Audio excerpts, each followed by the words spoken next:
And testing, and we are live. Levels look a little bit high. How's everybody doing? Okay, so there has been a lot of action in the Hive blockchain this week. We've got a lot of stuff to talk about. I wanted to start out on dCrops because if you haven't taken advantage or jumped in and gotten the olive trees and you wanted to, now's the time, like exactly right now. And I'm not trying to press any FOMO. I'm just saying that the collaboration ends in 1.5 hours, or 1 hour 20 minutes, so almost 1.5 hours. Ike's in the house. Thanks. Good afternoon, good morning, good evening. I forgot to say that. Wherever you are in this fine world or fractured world. No place is perfect, but thanks for stopping by. And I agree. I'm liking dCrops, and I'm still trying to figure out how I'm going to go about it. It's a game that appears pretty simple on its surface, right? But the more you get into it, the more complicated it gets. So I still haven't dug in. I've dug in, but I still haven't decided what I'm going to do. I'm kind of leaning towards going with an orchard instead of going with crops. I know I do have some crops going, but there's a large investment there where you have to buy a lot of lands, and the lands are getting more expensive, and then you have to invest in seeds. But it's very similar to like Splinterlands, where you have to invest in summoners and a bunch of different other cards. Gathering the Magic's in the house. Thanks for dropping by, Gathering. Lots of stuff to talk about this week. Like I wanted to start off though with the dCrops collaboration, because if you want to get in on it, it's only 1 hour and 18 minutes left. But I figured most people who wanted to get in on it would have already done so. I ended up with 6 trees. I bought 4 off the game, and then I picked up a couple off the store, which were a good deal. So Hewitt was selling them, so I picked them up off of him. So I just wanted to mention this right off the top. If you wanted to get in on this and you had just forgotten about it, yeah, go ahead and do that right now. It's 25,000 DEC. As of right now, it looks like 14,325,000 DEC have been burnt as part of this collaboration. So I call that a win. And I checked over on the Splinter Cards website this morning. Let's go ahead and refresh this. The store in game in dCrops. But my main point here is DEC has went up a little bit. When this collaboration started, it was like 93 cents. Now it's 98 cents. I'm not saying it's all due to that. Obviously, there's a lot of things going on, but it helped out, right? So if you do go into dCrops, you can go into their market under the NFT market. Kind of a weird way how this sorting works is you have to gray out everything except for what you actually want to pick. And if you go under trees, you can see there's a few olive trees for sale. You can see that these people are selling off. Now this price is more expensive than if you just bought them off the store or bought them off the game right now. However, when I grabbed those 2 off of Hewitt, they were a little bit less than this, and it actually worked out that I saved money. Of course, I didn't get the seeds, the random seeds, whatever you call those. So that is, let's go back to play. As you can see, I'm working with 3 rare plots, and I'm just kind of working with those. It's interesting. We're not going to talk a whole lot about this, but I wanted to bring it up in case anybody wanted to jump in. If you go over to the website, I'm just going to throw this in there just in case anybody wants to, if you want to grab a tree, there's my link. It'll take you to the website, and then you go under the Xmas event, and it's right in this section. Like I said, you have to have the 25,000 DEC on Hive Engine, and then you can get that done. So Let's see. So Ike says, pointed towards gathering the magic. See your video with 12, and you're right with the grain. Yeah, I watched it too. And, you know, this isn't something new. We've been talking about this for a long time, but I totally agree. I think that, but then again, that's what they were talking about, right? Let's go back. One of the main points they put out when land was being developed was the fact that virtually nobody is going to be a one-man island, so to speak.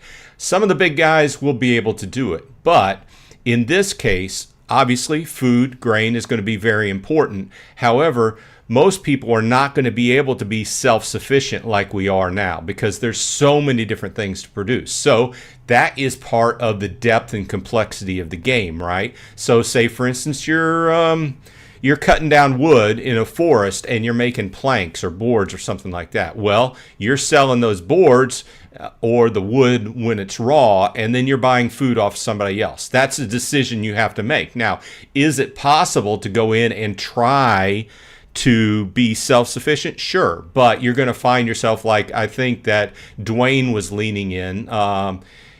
He was leaning in the direction of picking up some more land plots, which he intended to do anyway, and just make sure he has more to produce grain. Now, with all this said, I think what's going to happen is you might see a run on the types of land that can produce grain, right?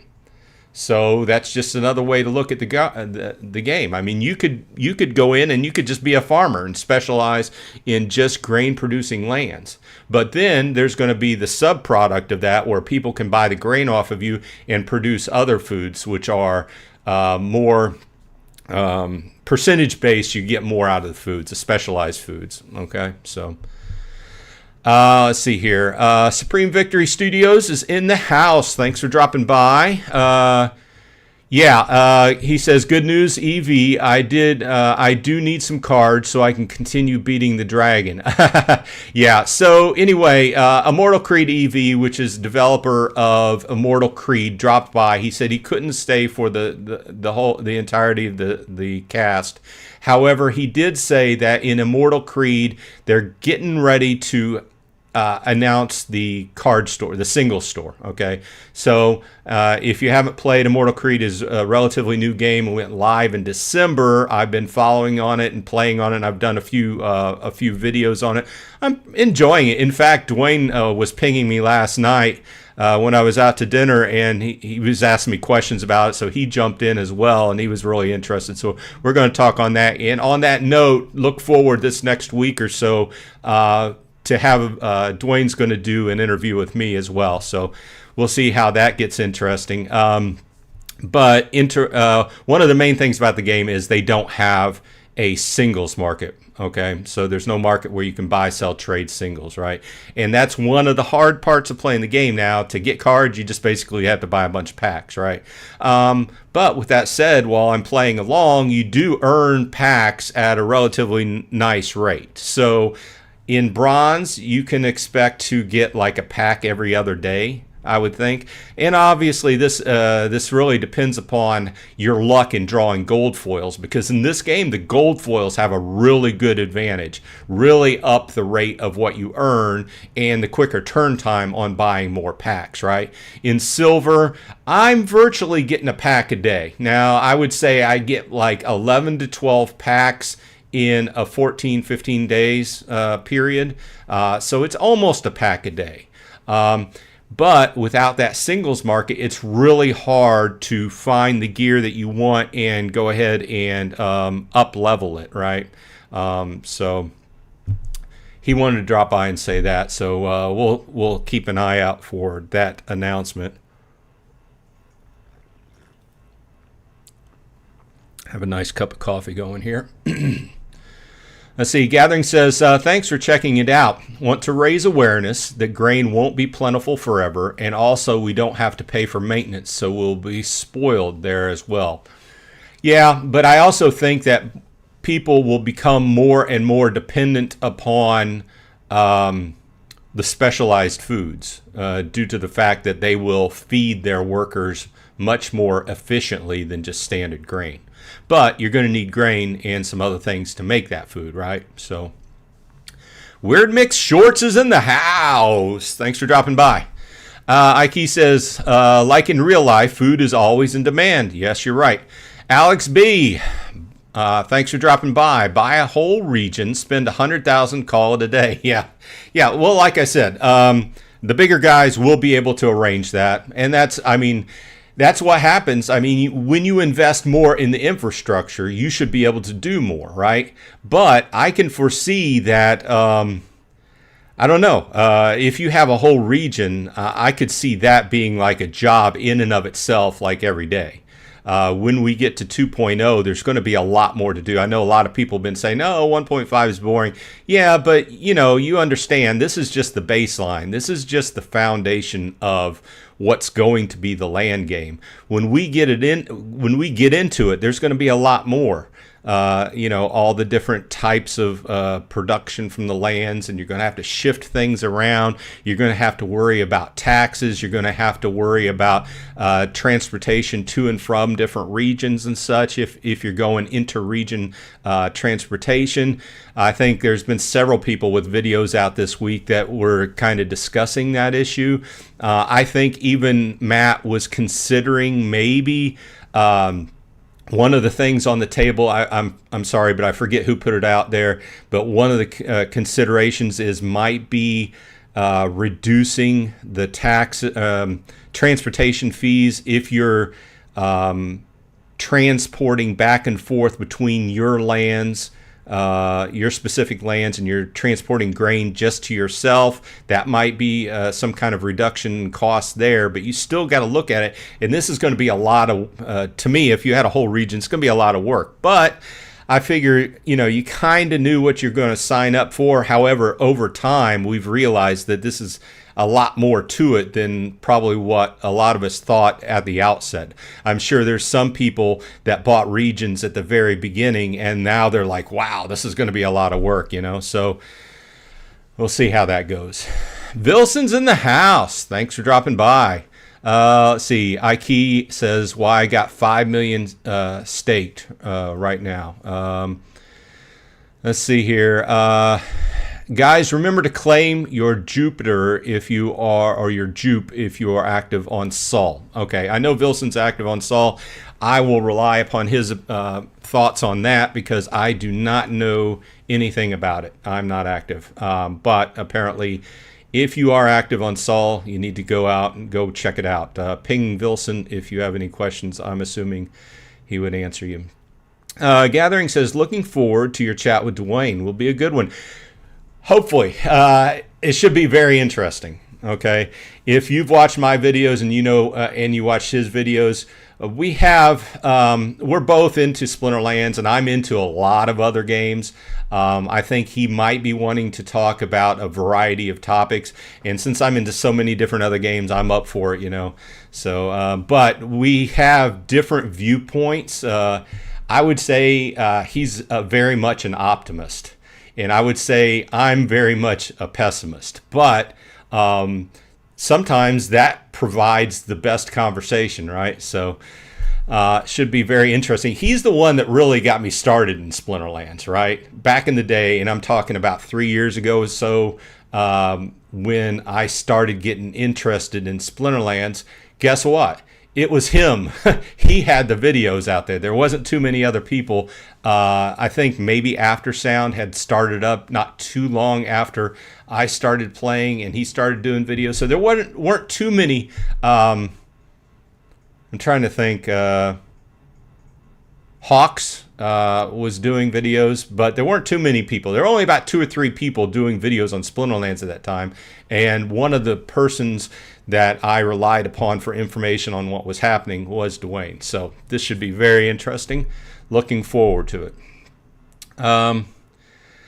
Alex B says, I like Dwayne, but if the game went to zero, he would still be playing it. So I know he is a gamer. Yeah, I agree. He's very much more a gamer than he's very much more a Splinterlands gamer than I am. I consider myself a gamer, but I like to spread myself out, where he's very deeply invested in Splinterlands. Now, I have a lot invested in Splinterlands, but not a lot compared to a lot of you big dogs, right? So let's see here. Elliot, welcome to the house. I don't remember your name, but thanks for dropping by. It's always good to see new people around. Would love to see a chat with you and Dwayne. Dichotomy at its finest. Yeah, well, if everything goes to plan, we'll be doing that this one evening this week, and we'll put it out, when it gets edited and everything. So it shouldn't be too long. Gathering says, I think most of the specialized food will be kept by those who craft it. Won't be much on the market, just my guess. I'm not even going to guess about that. I do know from my mindset, I would say that it would make sense to where that's kind of a niche, where you could go in and you could have the buildings and produce food and the other things needed for that. And then that be your thing, produce specialized food, right? And I think you could do that without a huge amount of investment, because you can throw those buildings on virtually any type of plot. It's just that you would need the right materials. It's a manufacturing type. A lot of this is going to be manufacturing type game, right? Buy, sell, trade. If you're one of those middle guys where, say, for instance, you're creating specialized food, you would have to buy, or you would have to create, you would have to grow the grain and then the other things needed, make the specialized food, and then you would have to make enough to keep your organization going, and then you would have to make enough to sell. So, who knows how that's going to work out. Let's see, I'll just play a match looking at this while we're talking. Let's see here. I was excited when Matt talked about collecting your focus points to save up for different tier chests and different types of chests, kind of like my locked loot box ideas. Yeah, that was an interesting part when he started talking about that. The fact that I guess they believe that there's too many chests going out, and I kind of like that idea. I kind of like the idea of being able to save your points and use them for things that you actually need. Instead of, for me, what really gets my goat is just thousands of potions, So, and obviously they might change things around as to what's, they would have to come up with what's available. But he discussed having cards available, and you could save up and get cards, or save up and get like this loot chest that may include, whatever, SPS, may include a random card, may have a chance of an epic or a legendary card, so I'm just doing this while we're talking here. This is Immortal Creed, and that rule set was all uncommons and commons. I played Magic.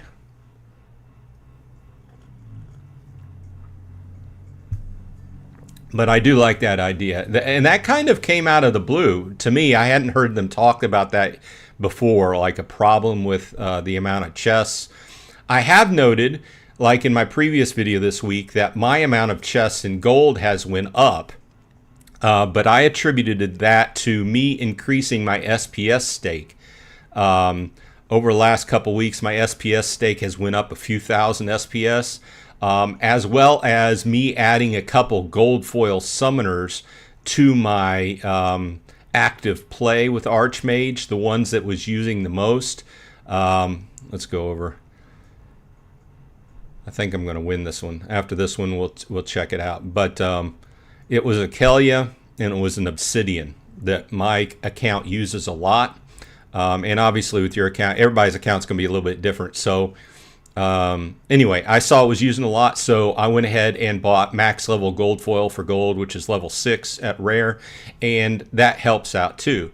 But there might be something else behind the scenes. I'm playing in Wild. I know there's this big problem with the very small amount of games in Modern, but it is what it is. You get a lot better prizes when you play in Modern. It's just harder, because you're playing a human, right? And you have to have maxed out level cards for whatever whatever league you're playing in. I don't think there's any room for error in Modern now as far as getting away with lower level cards. If you're playing in Gold, you have to have level, appropriate level summoners maxed out along with the cards to back them up, right? Plus, you have to have good strategy because you're playing another human, right? There's no getting away with lower level stuff these days. And that kind of goes into... I won this match. You can see that I won 18 Valor. And if you do the math, it takes 200 Valor to get a pack. So roughly one a day, a little bit more, a little bit less. Okay, let's go over here. I just wanted to point out. Been losing a few matches. My account also uses Quicks the Devious a lot. Once in a while, it'll throw in Grandmaster Wraith. And what I'm talking about is using Archmage. But it uses Kelia. And see, this is going to prove me wrong. But Obsidian it uses a lot as well. So that's why I picked up the gold foil on those. I would love to have a gold foil Quicks. However, my wallet will not allow it. But like we've been talking about, I mean, Gathering's been talking about this. And I think Dwayne and a lot of people have been talking about it lately. Another point is that Chaos Legion is still a great deal, especially with the gold foils. There's been a lot of people concentrating on gold foils lately because when we run into this burn event, you're going to see a lot of these gold foils go on. And I'm the last guy to press any FOMO, right? But I think that we who have been playing during Chaos Legion have enjoyed a glut of cards on the market and low prices.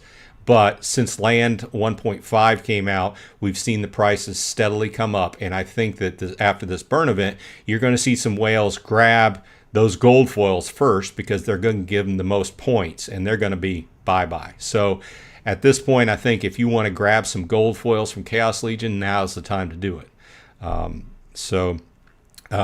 Another guy in my guild, KGM Jams, who has a website or a YouTube channel of his own and puts out stuff on a daily basis. His main emphasis is gold foil cards and picking them up on a daily basis. He's doing a great job. It's very interesting.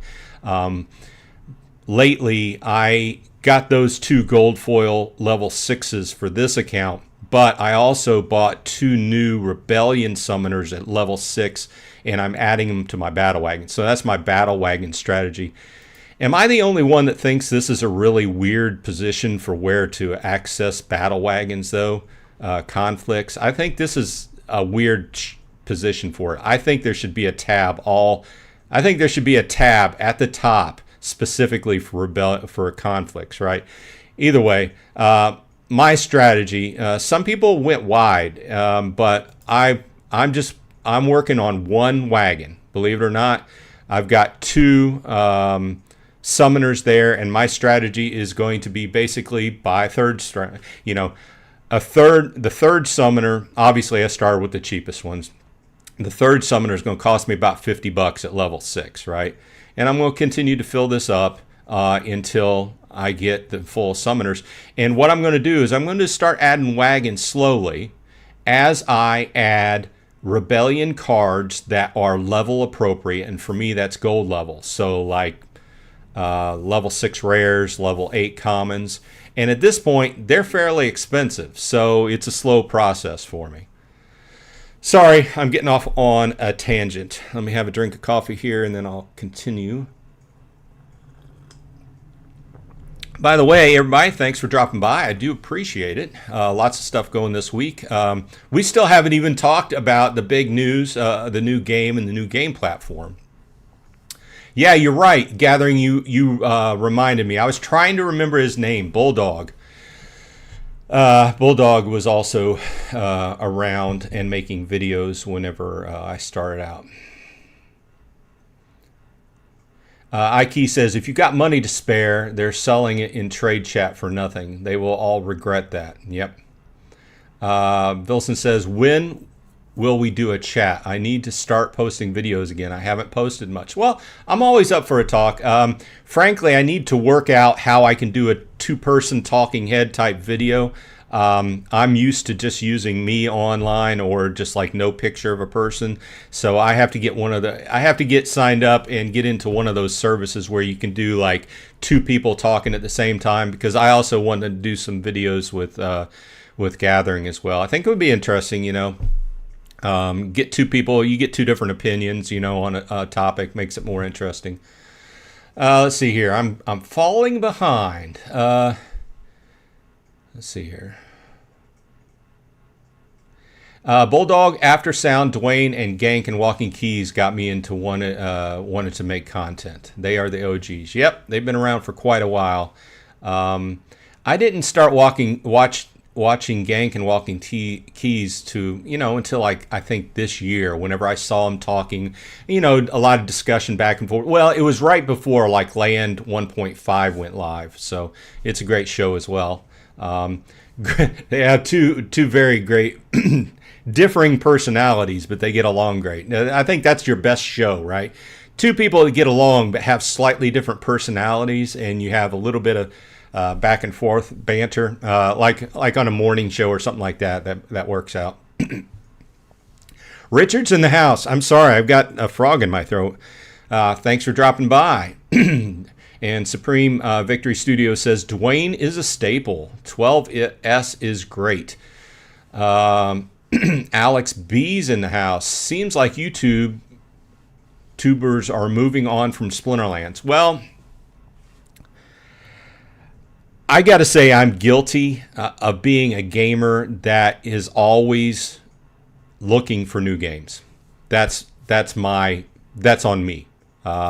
You may say, oh, well, Bronze Dragon isn't so much into Splinterlands anymore. And I may agree a little bit. I'm still very much into the land part of it. I just had to choose where to put my money, because I'm not throwing. I mean, at this point, I've probably got $7,000-8,000 into this Splinterlands ecosystem, which is a lot for some people. You know, it's not a lot compared to a lot of other people.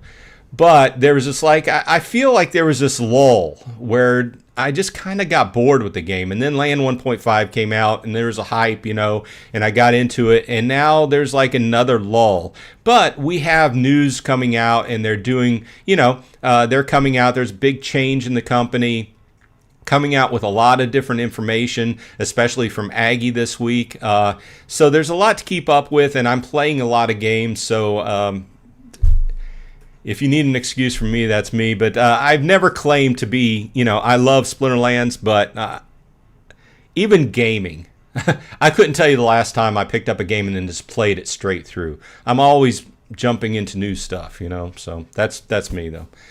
Let's see here. Gathering says, if you get rid of leagues, then I really need to redo my $10 account strategy. Need to focus on summoners more rather than building up my monster base. That's interesting. That's been an interesting discussion. How that's going to work out. And obviously we won't know. But we've all played games that that was the case, whereas there weren't any like league ceilings that you could stay within. It's just whatever you did was what you did. But I still feel there's going to be kind of an inert ceiling that you're going to reach, whether you call it a league ceiling or not, depending upon the level of your cards. You're just going to be able to play to a certain level, and then that's going to be it. Obviously, skill has some to do with that, because people who are very skilled at playing the game, very good at it, have a logical mind and can foresee the changes in how the game is changing. This is also true in Magic the Gathering and multiple other card games. Some people are very good logically. They can see the new cards that come out. They can. They're very good at picking out what the best cards are and how that's going to affect the metagame, and then jump on that. And those people will be able to play a little bit above the strength of their deck, right? Then there's going to be people that are not as good players and terrible at picking out the meta cards like me, and they might play a little bit below, right? And then if you're playing in Wild and the Archmage or the other X-Bots playing your game, you're going to be right there in the middle somewhere, right? But there's still going to be an artificial ceiling, and not artificial. There's still going to be some place you hit where if you don't have stronger cards, you're not going to be able to go above that. So VT Mac Guru's in the house. Thanks for dropping by. Bulldog got me into playing Splinterlands and used to watch Luke, WTP. I don't remember that name, but yes, I also watched Bulldog at the same time I started watching Dwayne. I think one bull is here, and market will get irrational. Even Chaos Legion will pump hard. Well, there's also a discussion. I'm forgetting. This may have been in Gathering and Dwayne's discussion video. I forget exactly, but I guess the point was that once we have a reduction in cards, and I think the point was packs, once we do the burn event, and obviously if the game starts to catch on with the revamping of the player experience, etc., one card packs are just going to go up across the board, and that will also affect singles prices will go up across the board, because we've been in a situation where there's been an extreme excess of Chaos Legion cards on the market. But I'm here to tell you, because I was around before Chaos Legion, and I was in during the last bull market, cards were expensive. And whenever I came in, it was expensive to get in, and I kicked myself in the butt for not buying at this time. But let me pick out. Okay, so obviously if you've been listening to me, you know my main strategy is to go summoners first, right? If you're trying to build a deck. For years, for two and a half years, I played on a level 3 Ulrich Stormbringer because he's one of my favorite summoners. And at the point, I didn't want to spend an extra $15 to level him, to level 4, right? But now I finally leveled him to level 4, which is still only silver level for me playing in gold, and my account still uses it once in a while when it's called for. But that's just an example of scarcity of cards that will be in effect if the game catches on and gets more of a widespread appeal, which we've also been talking about. I've done a couple of videos on this, right? Gathering says, do you think people will burn gold foils? I expect just regular foil reward chaos to be burned. Well, I expect that regular people won't. I expect that whales will do whatever is financially more prudent. So if they're going to get more points per dollar by burning gold foils, I expect them to buy up the gold foils and burn them. That's my feelings. From a standard, regular, low-end player standpoint, I don't consider myself low-end because I put a fair amount of money into the game. But from my perspective, I would rather buy gold foils and play with them because they generate a little bit more per win, right? And you've talked about this on your videos as well. So Vilson says, I mean, look at the last month when SPS pump. How much people were pumped and thought we will go to 1 cent. Yeah, I agree. And, it went back down. Currently we know it's been taking a dive and it's down. I've never been one to try to predict the crypto. I've been buying some SPS, while it's down. And, if you look at... If you go to a website and you pull out the price of SPS, we're down, yes. But we're not down as far as where it was last November, right? If you pull out, let's just to, look at a point here.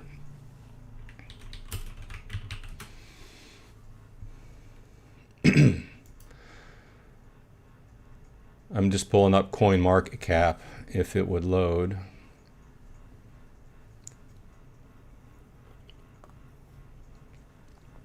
And, I'm not trying, to say, I guess my whole point here is look at it in the big perspective, right? In the big picture.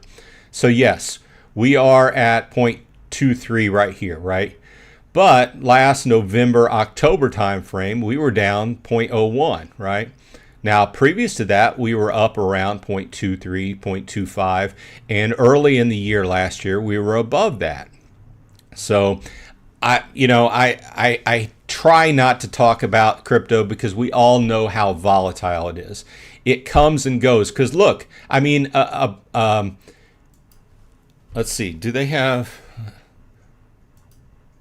another point? Look, GLX, okay, with all the news that's been happening with the new game, Moon Karts and everything, look how much it pumped just over the last couple days, right? Over the last week. Look how high it is now. News, just like with stocks, news can have a great effect. And people who hold crypto are very fickle, buy, sell, trade. People will dump stuff on a dime, right? So, Supreme Victory Studio says 100% agree. It requires its own tab. Yep, I think it's in a weird place. KGM, JM's in the house. Thanks for dropping by. So much stuff is coming out. Strategy is starting to change daily. I completely agree. Smash that like button for the cause. I agree. Hey, I never thought I'd be in this condition, but we're almost at 500 subscribers on my channel. I'm looking forward to that. If you like this kind of content, please hit subscribe. I would love to make it over 500 for in this week sometime. But leave me a like at least. Thanks. I appreciate it.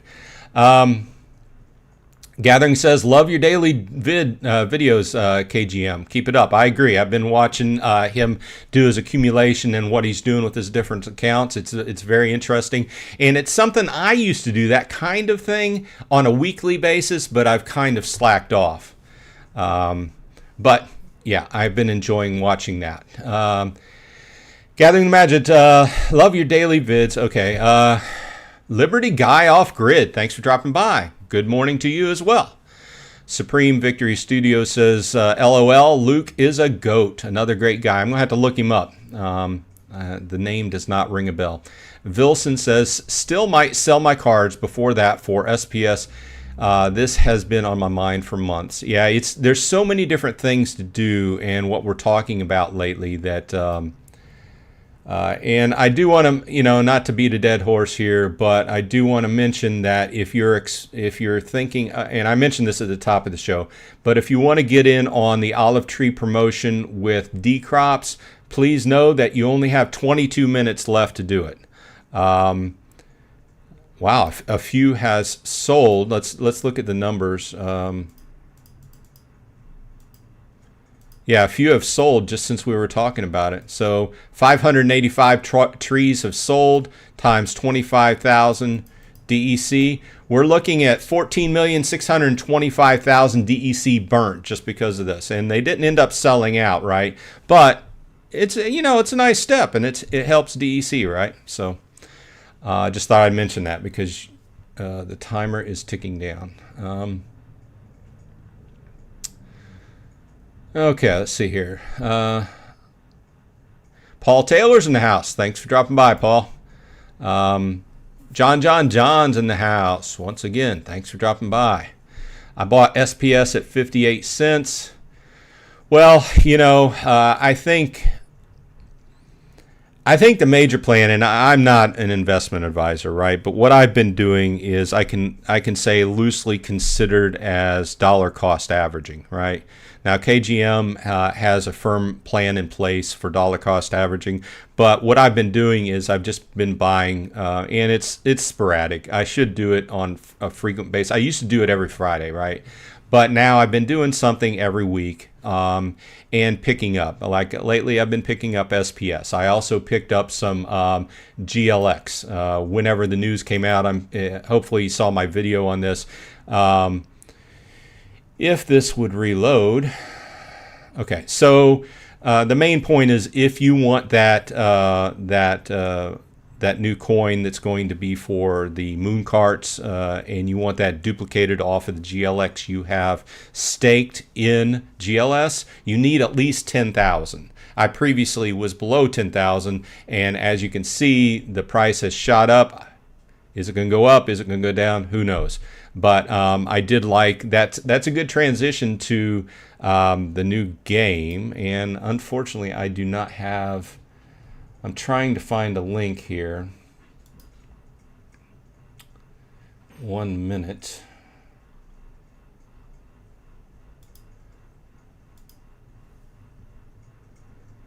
Okay, so this is what we're talking about, the arcade colony. I'm sure everybody saw that, but it was a very interesting town hall they had with all the information about the new game, so we can start talking about that for a few minutes. Paul says, keep in mind we're still minting over 1 million SPS per day. That's true. And somebody else was talking, I'm sorry, I wanted to give a correct attribution to the people, but I watch so many different videos a week that I don't know who was talking about it. But the whole idea is talking about how many coins are going to be out there at any one time and during the full lifespan. And oh, you know, it was Aftersound. It was Aftersound. He did a video that was kind of clickbaity that said halving, SPS halving, right? And I went into it. And I knew that it's not going to be a true halving, right? But his point was in August sometime, half of all SPS that will be minted will have already been minted, right? And then we're on the back side of the SPS minting. So do with that what you will. Price to me, I'm still accumulating, you know, but I don't do huge amounts at a time. I do a small amount at a time, and I consider that dollar cost averaging. So I don't really kick myself in the butt for buying at one time a huge amount and it being way up here, you know. So let's see here.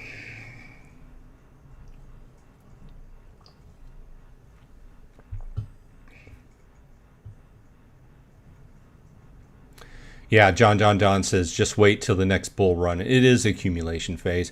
Yeah, I mean, I agree. And a lot of this is depending upon if you're a pessimist or optimist. I think the best way you can do is go with dollar cost averaging. I think we've all, you know, all the people who do YouTube videos, that's been kind of a mainstay point. Because I think if you just buy slowly, it all averages out and you won't kick yourself in the butt for overspending at one particular point in time. So it's about the best I can say. GLX pumped even more. Yeah, it's currently at...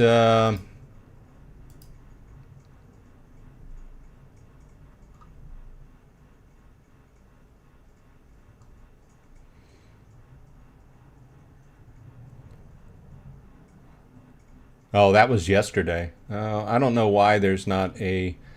let's go into tokens.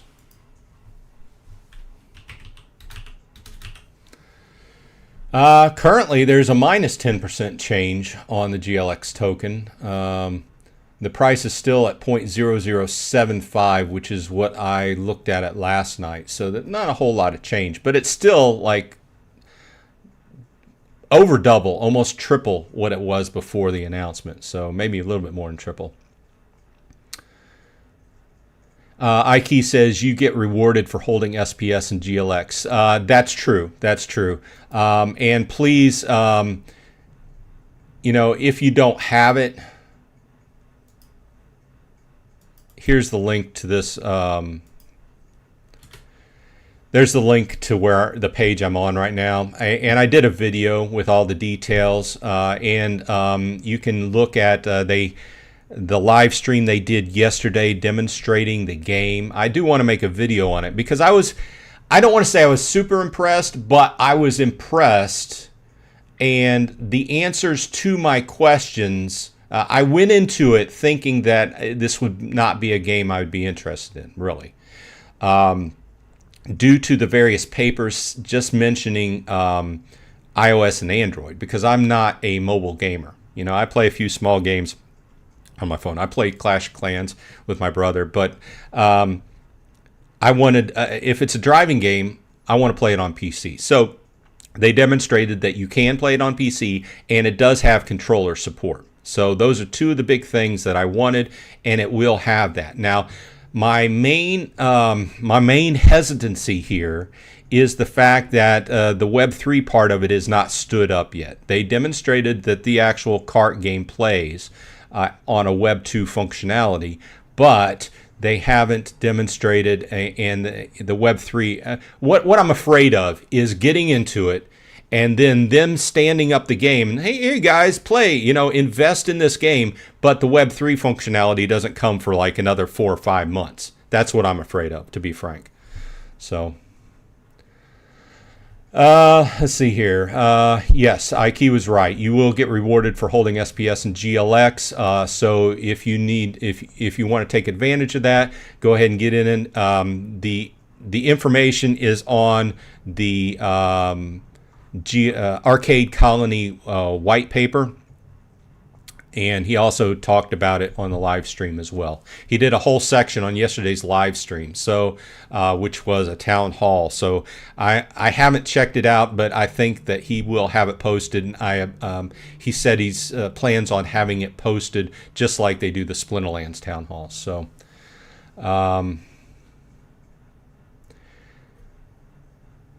KGM says, I'm predicting a $70 price for the Rage card in the secondary market. I think that's a little bit high, KGM, really. All these cards, and I'll give you a caveat here. We still have not seen, this is a whole new game under Rebellion, right? How cards are coming out. But in the past, these airdrop cards seem to come out at about $25. Tell me if I'm wrong. But from what I've seen, they usually, and I'm talking about legendaries, right?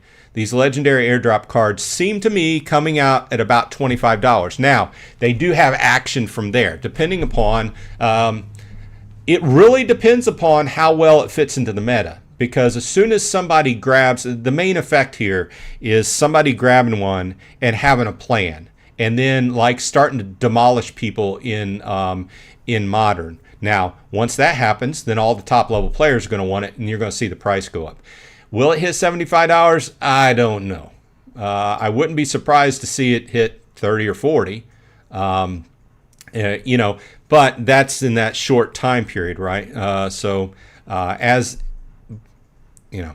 knows, right? And it's going to be highly limited since that one's, I believe, is not going to come out in packs. I don't know. I think that's the one. I don't know. I have to look into that. I don't want to say that. But anyway. Let's see here. Paul says, I'm pretty confident once all SPS is minted a few years from now that SPS will start to really rise. I think it will get over $1 at some point as more and more SPS is burned. New players is a key. I agree on all those points. I think it's logical to say that once the faucet is cut off, once there's no more SPS minted, it can only go up.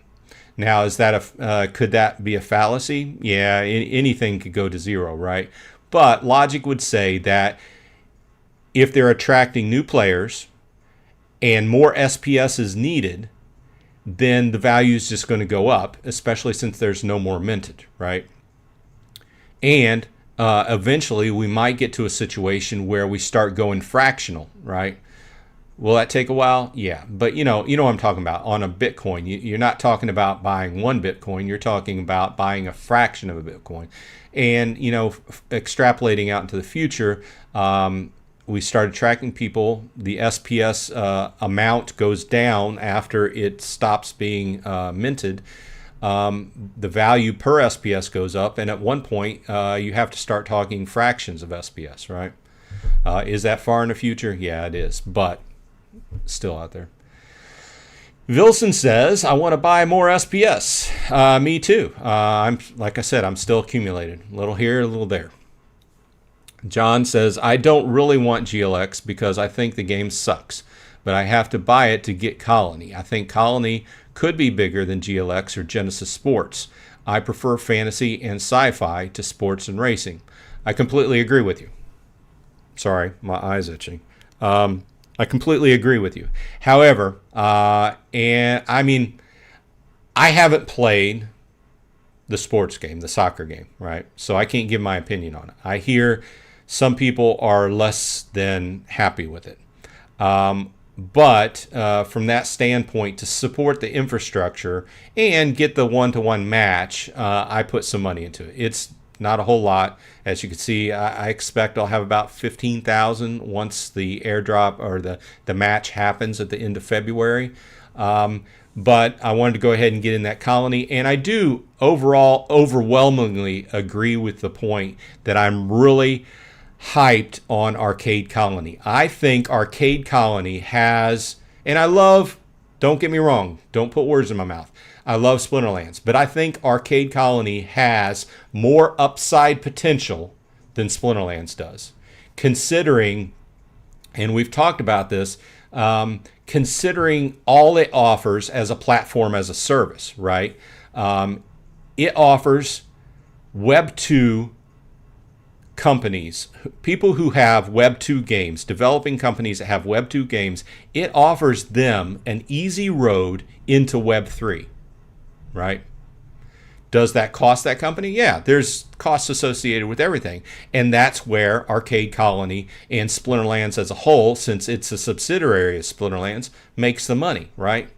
So I'm hoping that we see maybe not a proliferation, but I'm hoping to see a steady stream of games that, as we went through, I'm flashing back, I'm just an old guy, remembering the evolution of games and how games came along. We've seen a steady evolution of Web3 games where they went from very simple, very basic, and they're getting a lot better over time. And I think we're seeing that same, we saw that evolution with regular gaming. We're seeing that evolution with Web3 gaming now. And Arcade Colony promises to be that linchpin right there.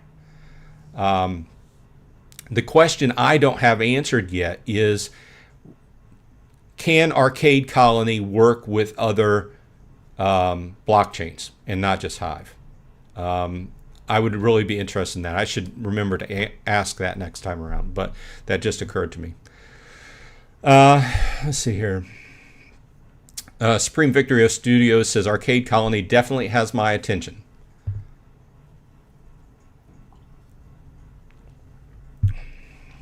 Gathering says, me as well. When will Colony be available to buy? I don't know.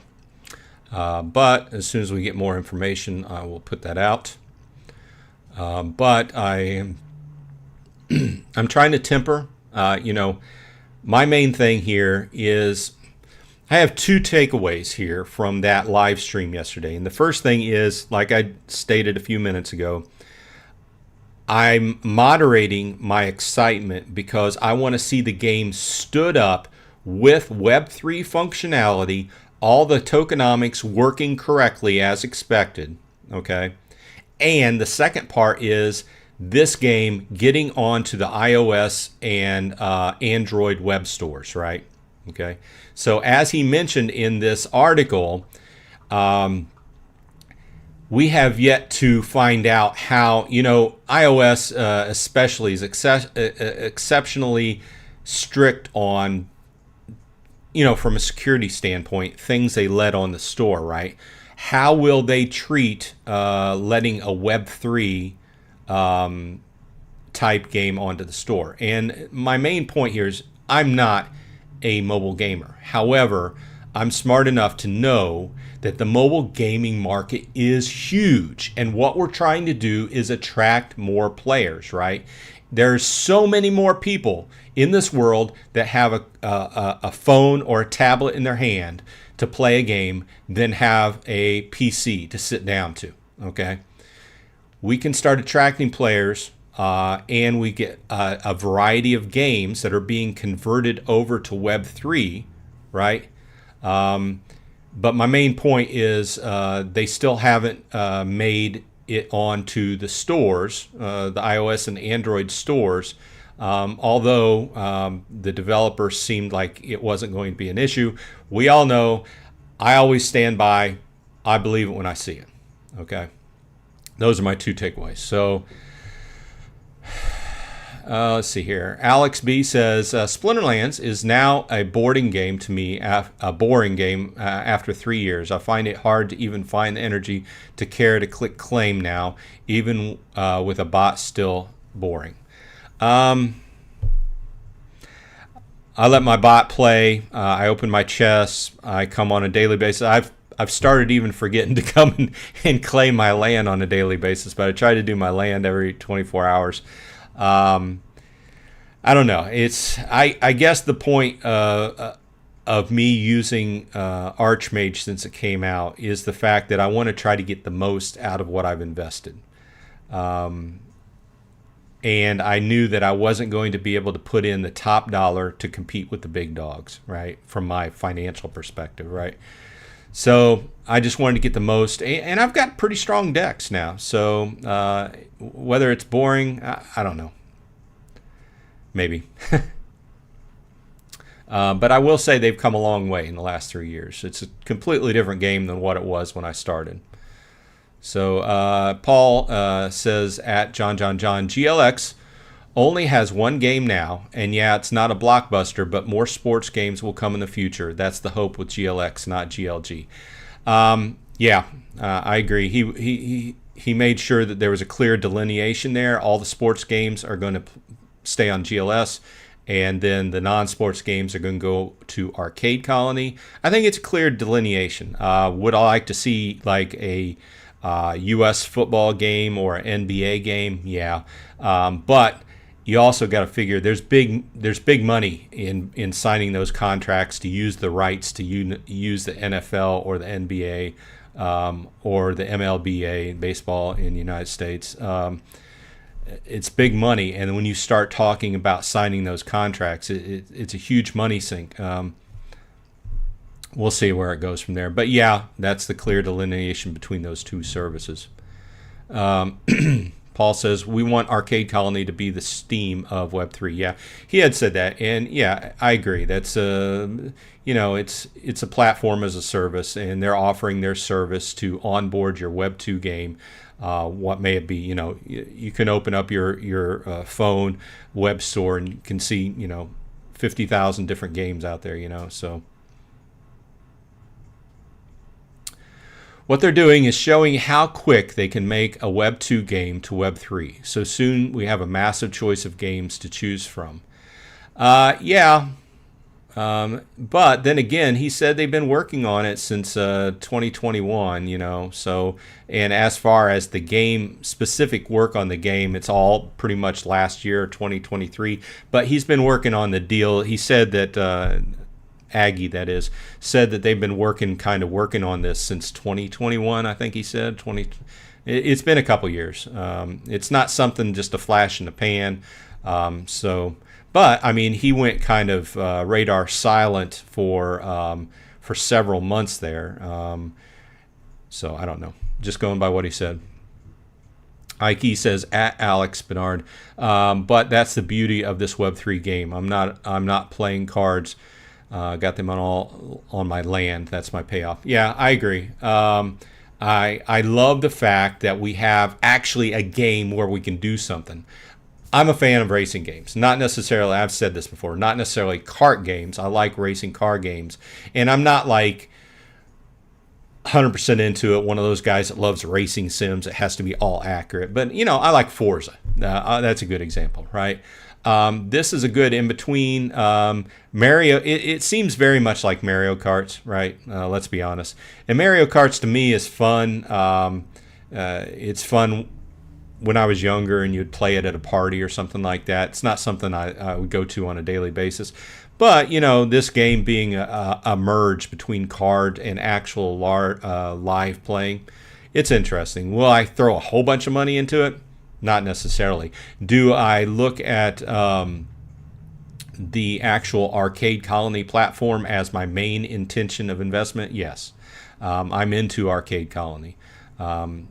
Am I going to throw thousands of dollars in it? I don't know. It depends upon how everything goes. But I will be playing the game. I will be doing content on it, so we'll see how it goes. But like I said, I don't necessarily know how much I'm going to put in until they stand up that Web3 functionality and prove that it's working. So, okay, we are at the bottom of the hour. So if anybody else wants to say anything, they can have the last word. Alex B says, challenge to a game. Sure, go ahead and send me a challenge. We will go out with a match. Go ahead and send me a challenge, and I will take a drink of my coffee. Thanks everybody for dropping by. I do appreciate it. Lots of things to talk about. And 1 minute until the dCrops. He might have taken the page down. I don't know. Sale has ended. So if you missed it, you missed it. I'll have to do an update on actually how much was burned and how many trees were sold. But it was a nice little flash in the pan. It was like up near 15 million, over 13 million DEC burned, so that helped out.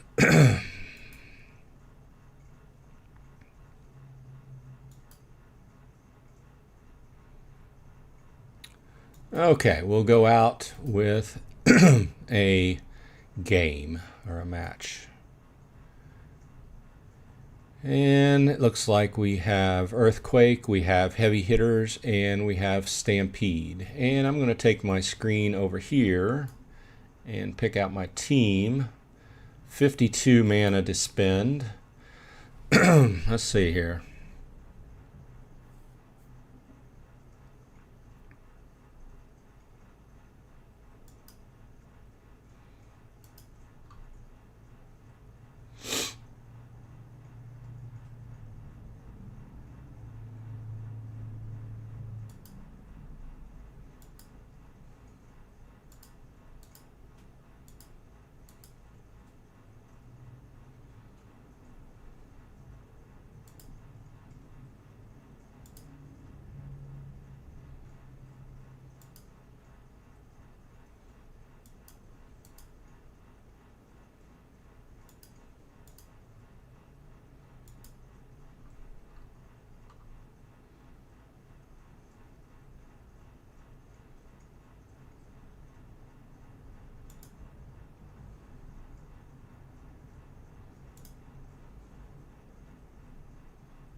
Okay, I put my team in.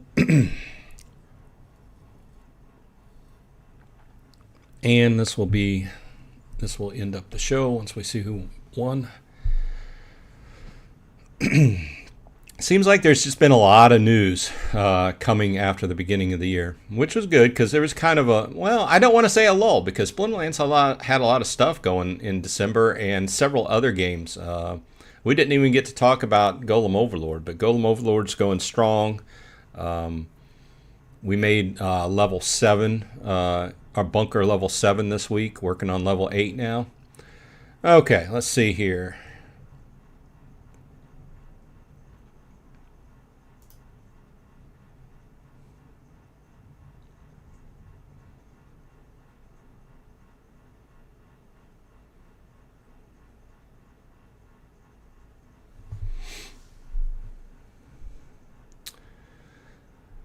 Gathering says Golem Overlord is going good, enjoying the quests. Yeah, I think the questing game is coming out. There's kind of a meta to the quests, you know. It's not just do your quests. It's now you have to do your quests and then decide if you want to spend the shards to get the prizes from the quests, right? That's a whole nother game. Looks like Balsanga is going to beat me here as usual. Okay, he won. There we go. Okay, well, with that said, thanks for dropping by, everybody. I do appreciate your time. Please drop by my channel and check out my videos. And if you haven't subscribed, please think about subscribing. With that said, I hope everyone on your side is happy and healthy, and I will see you on the flip side.